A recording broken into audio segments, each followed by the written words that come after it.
He is, without question, one of the most colorful and eclectic and remarkable entrepreneurs in America. He built and operated the first 24-hour supermarket in Las Vegas, the first high-rise office bank building, the first private country club, the first ABC network TV affiliate, the world-famous La Costa Resort. In '68, he co-founded Lorimar Telepictures, which became the largest independent film studio of its day.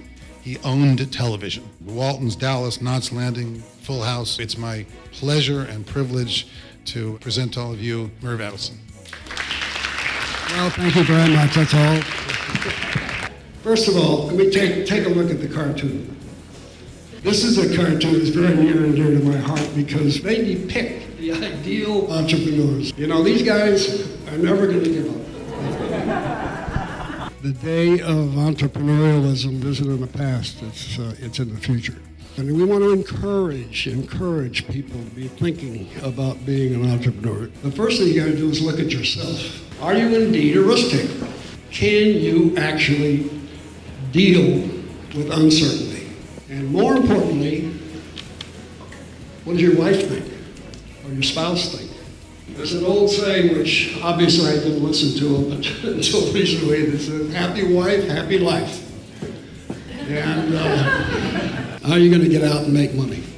It's about creative thinking, differentiating your product, whatever it may happen to be, from the competition. You got to know your business plan. Off the cuff, you have to have a predefined exit strategy. Who would be interested in this company when we mature? Location is so key. Don't listen to a relative. That's another one. There's one. I just got to break off into one story about the first synagogue in Las Vegas, first real synagogue. The culture of Las Vegas in the 50s was so terribly different from anything that ever existed before or will ever exist again. I was honored by the appointment, making me the building committee chairman for the new synagogue. We had to raise $400,000.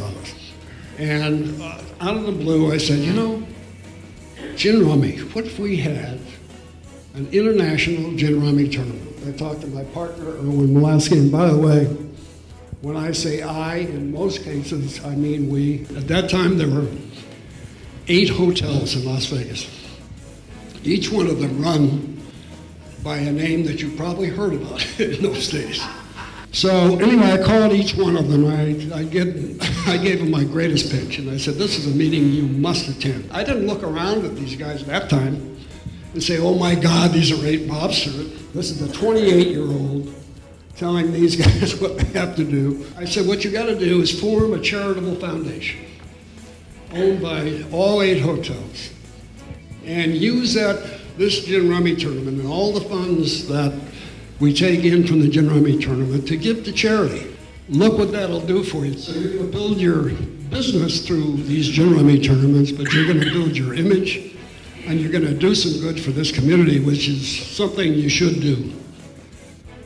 Well, long story short, I walked out of there with a commitment for $400,000 from these 8 hotels. And that built Temple Best Shalom. There's an Israeli expression that says if you can't get in the front door and you can't get in the back door, you crack and go in the window. Those are the people that make the difference. I mean, it's very simple. People that stay with it, that don't give up, that have that one gut thing that says, I'm going to get it, I'm going to make it.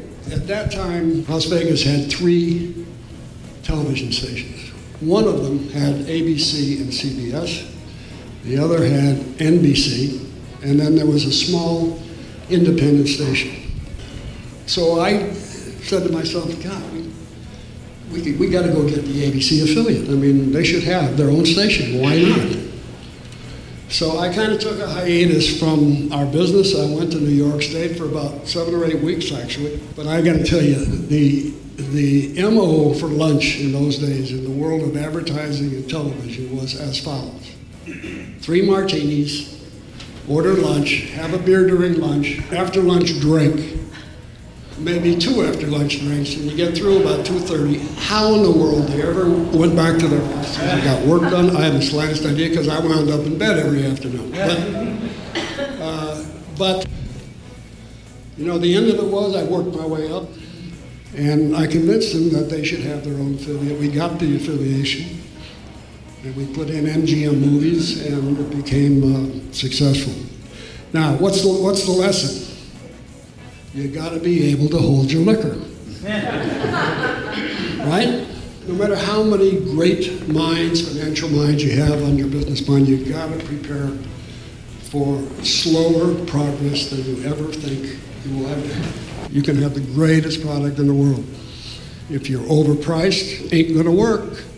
Price point is something that always has to be kept in mind. And also, you have to watch awareness, because here your competition has got 100 times the awareness. I'll tell you where it came from. My friends were all made people in the entertainment world. That's just where I grew up. Everybody I talked to, the writers, the directors, producers, whatever, it was an unhappy business.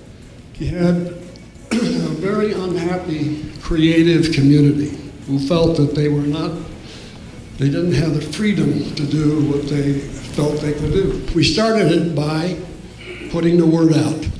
You come over here, absolute creative freedom. I don't care whether you come into the office, whether you stay home, whatever you do, you give us your good work. We're going to recognize the fact that you're one of the best in the business. And one by one, these people would go back to their friends and say, hey, you know, it's so great over there. We just work and everything's lovely. And we groomed Peter Chernin, we groomed Leslie Moonves and Brad Gray, and dozens and dozens of other executives that actually run the business today.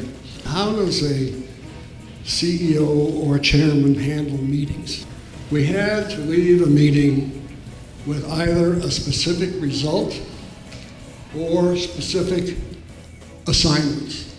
You don't end the meeting with just having another meeting. Every idea is going to be considered in a positive light.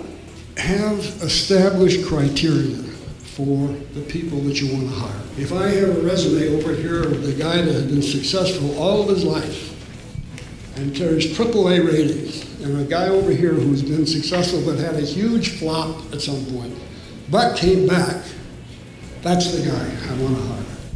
And this is a very important thing in today's world, because all of us are suffering. And it's those of us who will come back from this that are going to make money.